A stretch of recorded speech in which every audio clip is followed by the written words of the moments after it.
आपका स्वागत। मैं आपके साथ अंकित मिश्रा बड़ी खबर में जुड़ चुके और सीधा लिए चलता हूं आपको। इस वक्त प्रधानमंत्री नरेंद्र मोदी वोट कास्ट कर रहे हैं चुनाव को लेकर के। तस्वीरें सीधा दिखा रहा हूं जहां पर पीएम पहुंच चुके हैं, क्योंकि सबसे पहले प्रधानमंत्री ही वोट करेंगे और उसके बाद धीरे धीरे एक एक करके तमाम जो सांसद हैं वो यहां पर पहुंचने का सिलसिला शुरू हो जाएगा। तो संसद भवन पहुंचे हैं प्रधानमंत्री नरेंद्र मोदी। ये तस्वीरें आपको राजधानी दिल्ली से दिखा रहे हैं, क्योंकि आज जो बड़ा मुकाबला है वो देखना दिलचस्प होगा।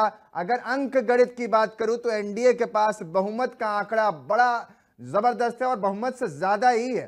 तो अब ऐसे में बड़ा सवाल ये हो जाता है कि क्या कुछ आईएनडीए ब्लॉक करता है। और इन सब के बीच जगदीप धनखड़ ने 21 जुलाई को अपने पद से इस्तीफा दिया था स्वास्थ्य कारण के चलते। जो उन्होंने वजह बताई थी, उनका कार्यकाल 10 अगस्त तक चलने वाला था, 10 अगस्त 2027, लेकिन इस बीच उनका इस्तीफा हो गया। उन्होंने इस्तीफा दे दिया स्वास्थ्य कारणों के चलते। और अब जो उपराष्ट्रपति चुनाव है उसको लेकर के 10 बजे, यानी कि ठीक 10 बजे, अब आप देख पा रहे हैं कि थोड़ी देर में प्रधानमंत्री वोट कास्ट कर देंगे और उसी के बाद सबसे पहला वोट पीएम का डलेगा। उसके बाद धीरे धीरे तमाम जो राज्य हैं वो, या यूं कहें तमाम जो सांसद हैं वो वहां पर आने लग जाएंगे, क्योंकि इसके बाद प्रधानमंत्री को यहां से प्रभावित राज्यों का दौरा भी करना है। जो हवाई सर्वेक्षण है होने वाला है पंजाब में और हिमाचल में, तो यहां से वो सीधा निकल जाएंगे उस दौरे के लिए। उपराष्ट्रपति चुनाव के लिए एनडीए की ओर से जो उम्मीदवार हैं वो भी सीपी राधाकृष्णन हैं।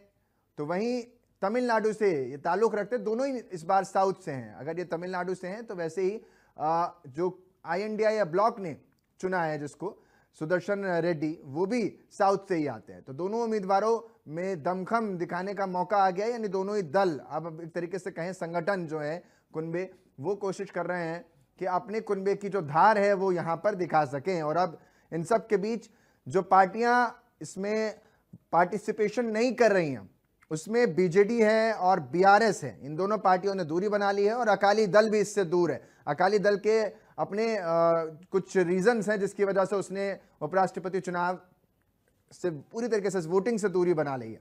अब अगर आंकड़ों की बात करूं तो 781 टोटल सांसद हैं। 391 का वो जादुई आंकड़ा है जो बहुमत दिलाता है, और बीजेपी के पास 427 है। यानी ऑलरेडी बीजेपी, यानी एनडीए जो कुनबा है, उसके पास सांसदों की संख्या ज्यादा है। अगर दोनों सदनों की बात करूं, उच्च सदन निचली सदन दोनों सदनों में मिला करके 781 यानी 781 सांसद हैं।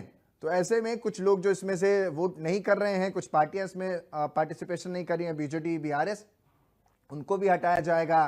तो यानी टोटल जो बहुमत का आंकड़ा है, आप तस्वीरें देख पा रहे हैं, अर्जुन राम मेघवाल, किरेन रिजिजू तस्वीरों में नजर आ रहे हैं और साथ में आपको उपसभापति भी तस्वीरों में नजर आ रहे हैं। जगदीप माफ कीजिएगा, हरिवंश राय आपको तस्वीरों में नजर आ रहे हैं। तो अब उपराष्ट्रपति के लिए जो चयनित प्रक्रिया है वो चलनी है और अब देखना दिलचस्प होगा कि इनकी तस्वीरों के बीच क्या कुछ निकलता है। 391 वो जादुई आंकड़ा, 427 बीजेपी यानी एनडीए ब्लॉक के प्रधानमंत्री की तस्वीरें सीधी दिखा रहे हैं आपको। ये सीधी और एक्सक्लूसिव तस्वीरें संसद के सचिवालय से इस वक्त, जहां प्रधानमंत्री किरेन रिजिजू और उनके साथ तमाम जो अधिकारी हैं, अर्जुन राम मेघवाल आप तस्वीरों में देख पा रहे हैं, जो जा रहे हैं। वोट कास्ट की प्रक्रिया यहां से शुरू हो जा रही है और अब ये तस्वीरें और इन तस्वीरों के बीच जो सवाल है कि आखिर क्या कुछ रस्साकसी इन दोनों ही संगठनों के बीच रहने वाली है। आईएनडीए ब्लॉक के पास 315 सांसदों की फेहरिस्त है। जो जानकारी आ रही है कि इतने उनके पास मौजूदा स्थिति में सांसद हैं जो वोट करेंगे उनके फेवर में। और ये देखिए तस्वीरों में आपको तमाम सांसद इसमें नजर आ रहे हैं, जिसमें सांसदों को आप तस्वीरों में देख सकते हैं। अब ये देखिए जरा, ये हम समझाते हैं आपको पूरा अंक गणित। उपराष्ट्रपति चुनाव 2020-22 में बीजेपी के केरल से रहे हैं। 2023 में झारखंड के सीपी राधाकृष्णन का पूरा हम इस वक्त आपको एक ग्राफिक्स में समझा रहे हैं। अगर ब्रेकिंग की पट्टी नीचे से हट पाएगी तो हम पूरी तस्वीरें दिखा पाएंगे। तो ये देखिए तस्वीरें पीसीआर ने हटा दिया। 2023 में पुडुचेरी में उपराज्यपाल, 2024 में महाराष्ट्र के राज्यपाल नियुक्त हुए थे। सीपी राधाकृष्णन का जो पूरा बायोडेटा है वो आपके टेलीविजन स्क्रीन पर है। 20 अक्टूबर 1957 तिरुपुर तमिलनाडु में इनका जन्म हुआ। अब आते हैं दूसरे विपक्ष के बी सुदर्शन रेड्डी। 8 जुलाई 1946 चित्तूर आंध्र प्रदेश में इनका जन्म हुआ है। दोनों ही साउथ से हैं, तमिलनाडु और आंध्र। 1971 में आंध्र प्रदेश हाईकोर्ट में वकालत की शुरुआत की। 88 में आंध्र प्रदेश के एडवोकेट जनरल उन्हें नियुक्त किया गया और उसके बाद 1995 में आंध्र प्रदेश के हाईकोर्ट के न्यायाधीश के रूप में भी स्थापित हुए। 2005 में गुवाहाटी हाईकोर्ट के मुख्य न्यायाधीश बने। 2007 सुप्रीम कोर्ट के न्यायाधीश के रूप में उनकी नियुक्ति हुई और अब 2011 में सुप्रीम कोर्ट में वहां से 11 में सेवानिवृत्त हुए। 8 जुलाई 1946 में जन्म हुआ और इसके बाद आपने पूरा इनका ट्रैक रिकॉर्ड देखा। एडवोकेसी यानी कि जो न्याय क्षेत्र है, न्यायालयों से ताल्लुक रखते हैं, तो दूसरे जो हैं वो सरकार में अहम भूमिकाओं पर रह चुके हैं। यानी विपक्ष और पक्ष दोनों के बीच इस वक्त साउथ लॉबी जो बहुत एक्टिव नजर आती है। और इन चुनावों को आप ऐसे भी देखिए कि साउथ से बड़ा तगड़ा तालमेल है, क्योंकि वाईआरसीपी कांग्रेस जो है वो भी इसी वजह से वोट कर रही है एनडीए को। तो एक पूरी तरीके से जो नेता को लाने की कोशिश वहां से हो रही है, उपराष्ट्रपति को लाने की कोशिश जो हो रही है। अब ये देखिए गठबंधन की क्या स्थिति, कौन मजबूत, किस पर कौन भारी। 439 सांसद, बहुमत से 48 ज्यादा, तो वहीं 324 INDIA यानी इंक्लूसिव अलायंस जो है उसके पास 324 सांसद हैं, बहुमत से 67 कम है। और वहीं बीजेडी के 7, BRS के 4, अकाली, JPM, VOTTP के एक और 3 निर्दलियों का वोट। पहले इस्तेमाल करो फिर बर्बाद करो, पहले इस्तेमाल करो फिर बर्बाद करो। भाई हमारे वाइस प्रेसिडेंट जो खोए हुए हैं उनके साथ भी यही हुआ। सर अखिलेश जी, उनके पहले कई सहयोगी थे, उन्होंने आज बहिष्कार कर दिया, जैसे अकाली दल हो गया, बीजेडी हो गया, इसको लेकर क्या आप अभी भी जीत का नंबर हम लोगों के पक्ष में ही आएगा।